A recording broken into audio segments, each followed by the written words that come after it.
السلام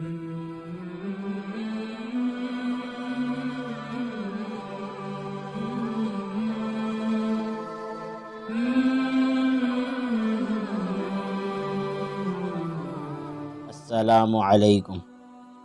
آج دنیا میں ہر شخص کسی نہ کسی کو راضی کرنے میں لگا ہوا ہے۔ غلام اپنے آقا کو راضی کرنے میں لگا ہوا ہے، اسی طرح بیوی اپنے شوہر کو راضی کرنے میں لگی ہوئی ہے، اسی طرح ملازم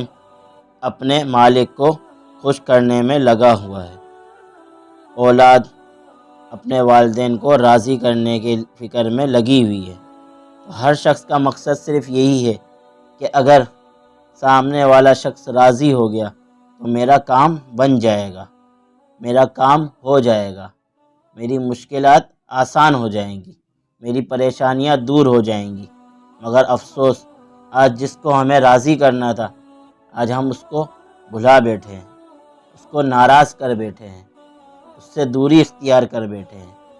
وہ ہے اللہ۔ آج ہم انسانوں کو جس کو راضی کرنا تھا وہ اللہ تھے۔ اگر آج ہم اللہ کو راضی کریں گے، اللہ کو خوش کریں گے، اللہ کی اطاعت کریں گے، اللہ تعالیٰ کے سامنے وہ کام کریں گے جس سے اللہ راضی ہوتا ہے،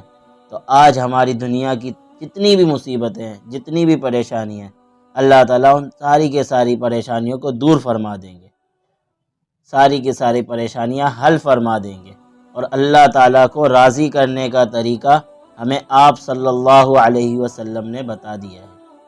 کہ اللہ راضی ہوتے ہیں نماز سے، اللہ راضی ہوتے ہیں حقوق العباد کو ادا کرنے سے، اللہ راضی ہوتے ہیں حقوق اللہ کو بجا لانے سے، اللہ راضی ہوتے ہیں اپنے مال کو اللہ کی راہ میں خرچ کرنے سے، اللہ راضی ہوتے ہیں آپ صلی اللہ علیہ وسلم کے بتائے ہوئے طریقے کو اپنانے سے، اللہ راضی ہوتے ہیں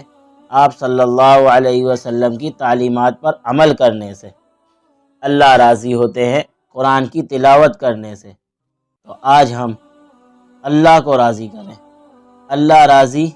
تو باقی سارے کام ہمارے حل ہو جائیں گے۔ اگر اللہ راضی نہ ہوا تو ہماری دنیا کی دولتیں، شہرتیں، عزت، ساری کی ساری چیزیں یہیں رہ جائیں گی۔ اللہ تعالیٰ سے دعا ہے کہ اللہ تعالیٰ ہمیں ایسے اعمال کرنے کی توفیق عطا فرمائے کہ جس سے اللہ اور اللہ کا رسول راضی ہو۔